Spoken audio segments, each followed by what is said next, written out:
Hello दोस्तों, कैसे हैं आप सब। स्वागत है आप सभी का कॉमिक वर्ल्ड चैनल पर। तो चलिए दोस्तों, शुरू करते हैं राज कॉमिक्स में तिरंगा सीरीज की अगली कॉमिक्स इंसाफ घाती। संजय गुप्ता पेश करते हैं इंसाफ घाती। लेखक हनीफ अजहर, परिकल्पना विवेक मोहन, चित्रांकन दिलीप चौबे, रंग संयोजक टी आर राजा, संपादक मनीष गुप्ता। कहते हैं सच्चाई और न्याय के रास्ते पर चलना अंगारों पर चलने के समान है। शायद इसलिए आज सच्चाई और न्याय के लिए लड़ने वालों की संख्या इतनी कम है कि उन्हें उंगलियों पर गिना जा सकता है। उन्हीं में से एक है एडवोकेट सत्य प्रकाश। राजनगर कोर्ट में पढ़ने वाली अगली तारीख शायद चंद्रा केस की अगली तारीख आखिरी तारीख होगी। मुझे उम्मीद है कि उस दिन मैं कुख्यात अपराधी चंद्रा को मौत की सजा दिलाकर चंद्रा केस को हमेशा के लिए खत्म कर दूंगा। उफ! सत्यप्रकाश के शरीर को वह झटका कार के अचानक रुक जाने से लगा। Oh no! कार के दाईं साइड के दोनों टायर पिघलकर सड़क का हिस्सा बन गए। सिर्फ रिम ही जुड़े रह गए। मुझे जानना होगा ऐसा कैसे हो गया।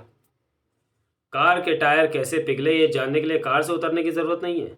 मेरे द्वारा फेंके गए एक केमिकल ने तेरे कार के टायरों को पानी बनाकर रिम से अलग कर दिया है, जबकि दूसरा केमिकल तेरे शरीर से तेरे प्राणों को अलग करेगा। हक्के बक्के सत्यप्रकाश के को कार में ढकेलने के साथ ही उस नकाबपोश ने एक कैप्सूल भी कार के अंदर उछाला और भड़ाक से कार का दरवाजा बंद कर दिया। यह कैप्सूल 10 सेकंड बाद फटकर कार में मौजूद ऑक्सीजन को सोख कर कार को तेरे लिए ताबूत बना देगा। और हाँ, दरवाजे या शीशे खोलकर कार से बाहर निकलने की मत सोचियो, क्योंकि यह केमिकल कार के सभी खिड़की दरवाजों को जाम कर देगा। उफ! स्प्रे! ओह भाग! हा हा हा हा! कैप्सूल फूट गया है। अब मौत धीरे धीरे तुझे अपने शिकंजे में फांसती जाएगी और जैसे जैसे ऐसा होगा मेरे हलक से निकलता ठहाका बुलंद होता जाएगा। दिल्ली में मौत का खेल खेलने वालों के हलक से ठहाके नहीं, कराहें निकलती हैं। थाक! ओह, ये तो सत्यप्रकाश जी हैं। ये नकाबपोश उन्हें उनकी कार में ही फंसा कर मारना चाहता है। मुझे उन्हें तुरंत ही कार से बाहर निकालना होगा। ओह! कार के शीशे दरवाजे तो बुरी तरह जाम है। सामने वाले शीशे को तोड़कर सत्यप्रकाश को बाहर निकालना होगा और उसके लिए मुझे इस्तेमाल करनी होगी अपनी ढाल। तिरंगा की पीठ पर लटकी ढाल पलक झपकते ही उसके हाथ में आ गई, लेकिन तिरंगा उसका इस्तेमाल नहीं कर पाया। नकाबपोश के तेज वार ने न सिर्फ ढाल को बल्कि उसे भी दूर उछाल दिया। थाक! जब तक तिरंगा संभल पाता तब तक नकाबपोश अपनी बेल्ट से लटका एक बड़ा बैलून कार की छत से चिपका चुका था। तेरे बारे में सुना है तिरंगा कि तू अपने सामने किसी को मरने नहीं देता, लेकिन आज ये बात झूठ साबित हो जाएगी। ये वकील मरेगा और तेरी आंखों के सामने ही मरेगा, और ये मेरा दावा है कि तू उसे बचाने के लिए कुछ नहीं कर सकता।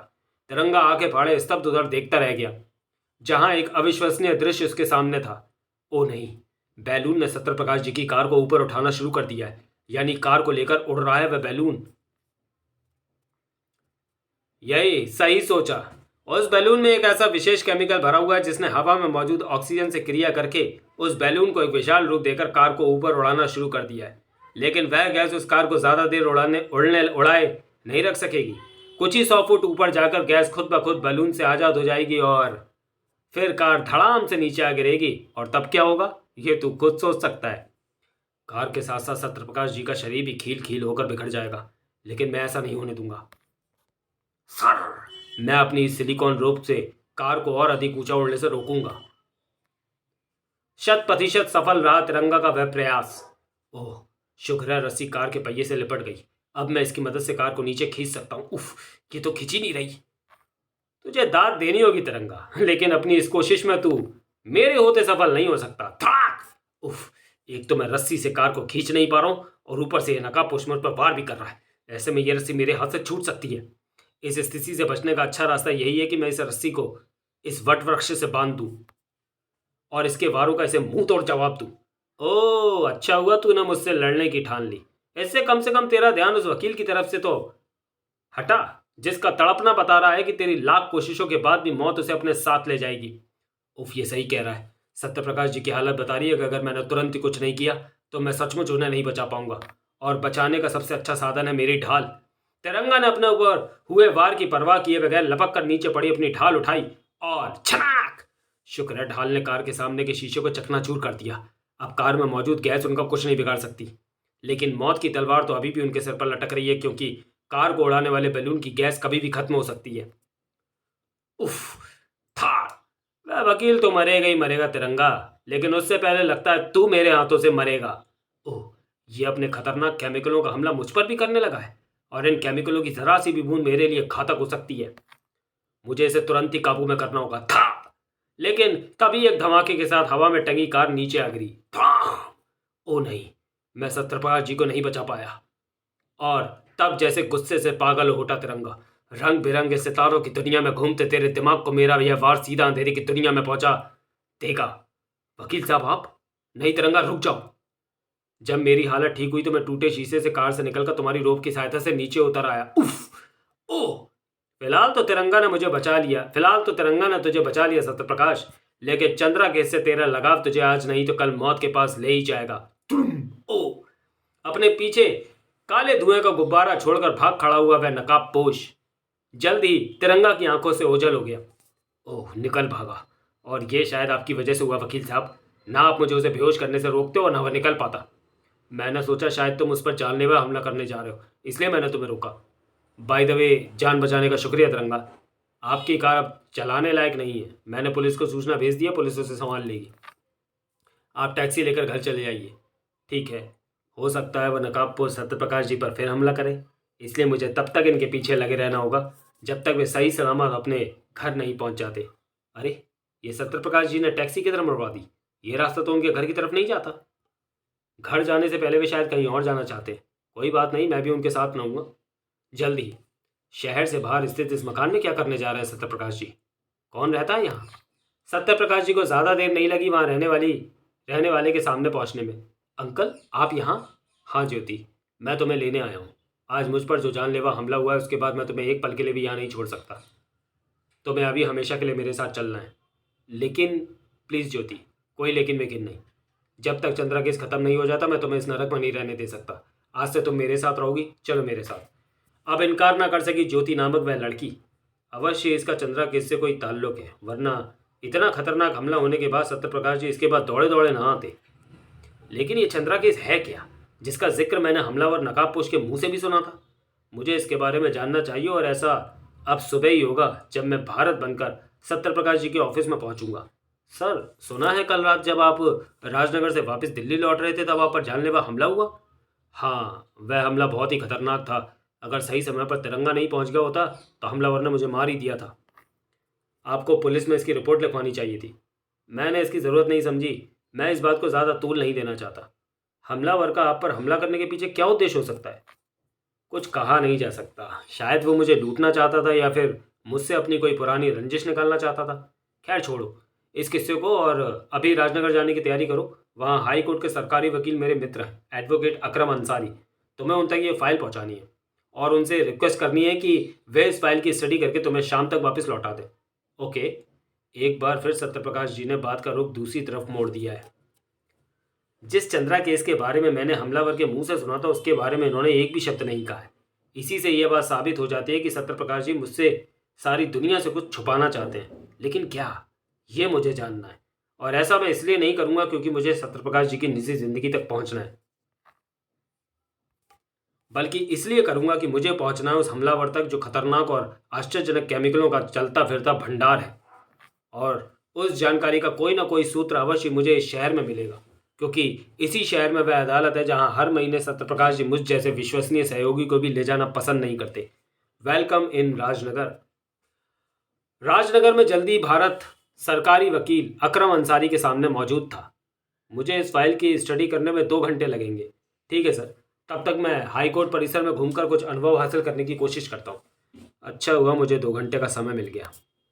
इन 2 घंटों में मैं इस अदालत परिसर में घूमकर चंद्रा केस के बारे में बहुत कुछ जान सकता हूँ।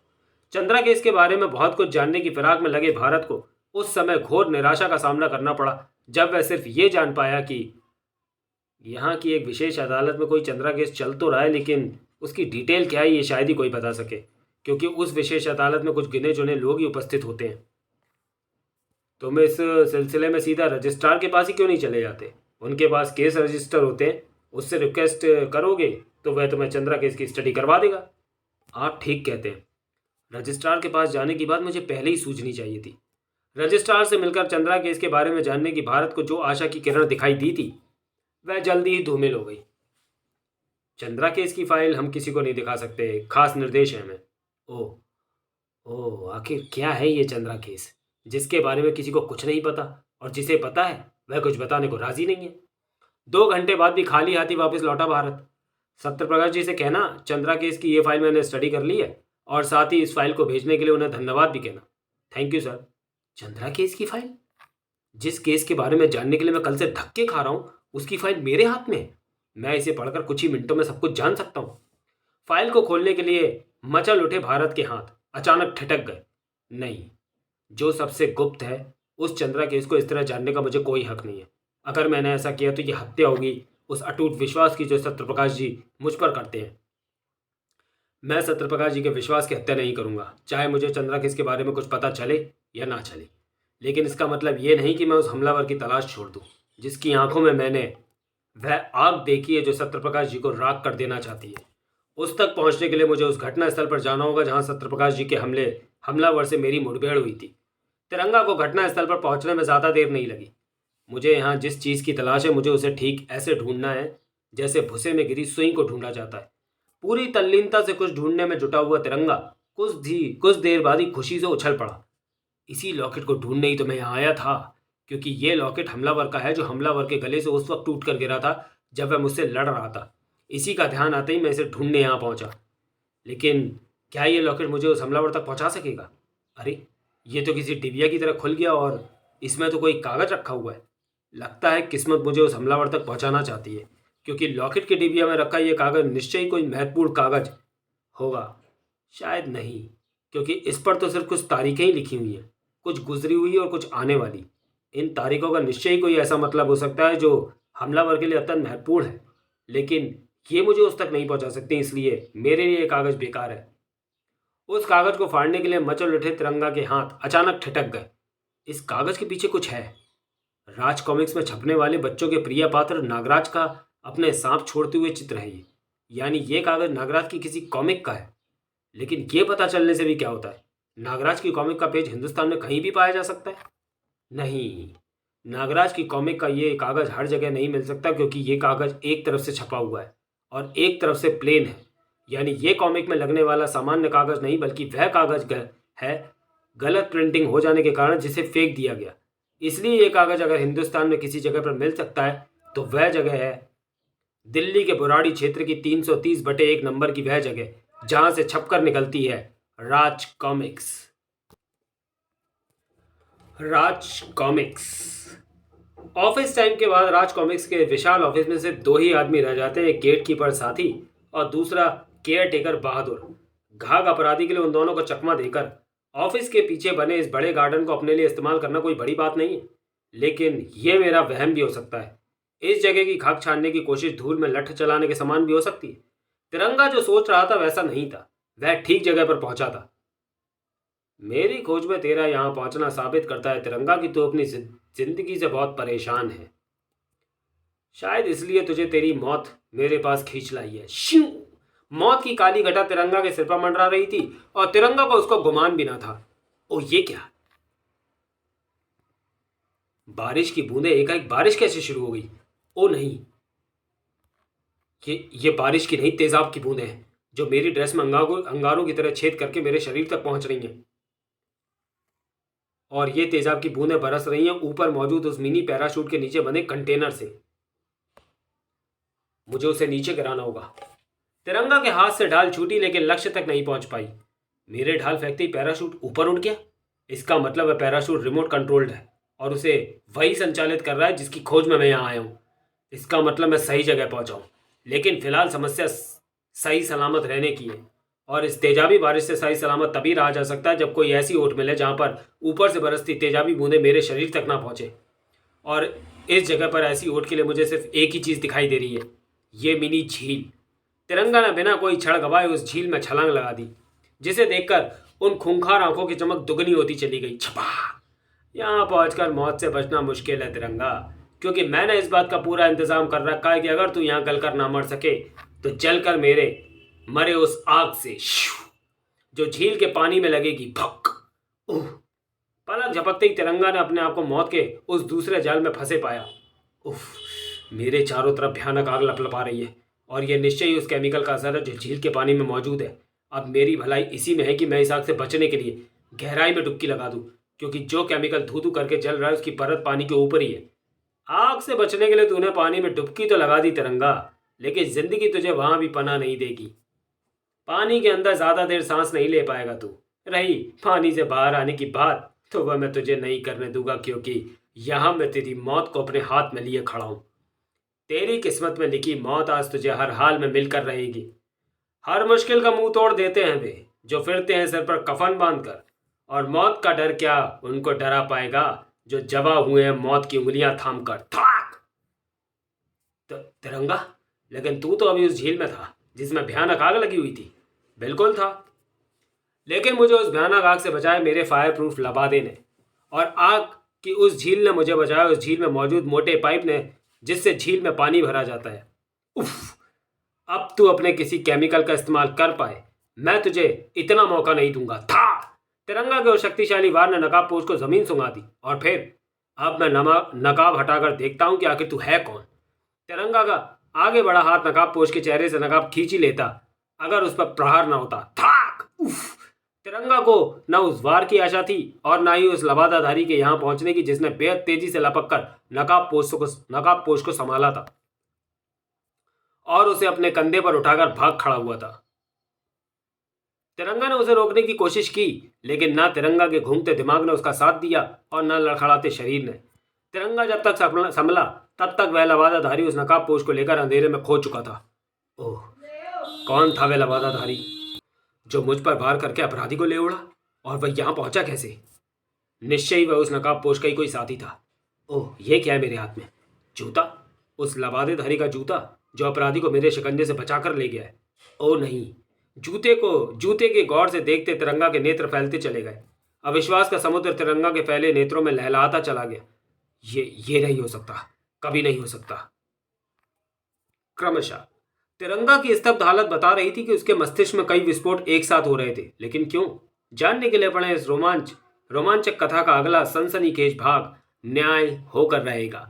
तो चलिए दोस्तों, वीडियो को यहीं समाप्त करते हैं और मिलते हैं तिरंगा सीरीज की अगली कॉमिक्स न्याय होकर रहेगा में। तब तक के लिए धन्यवाद।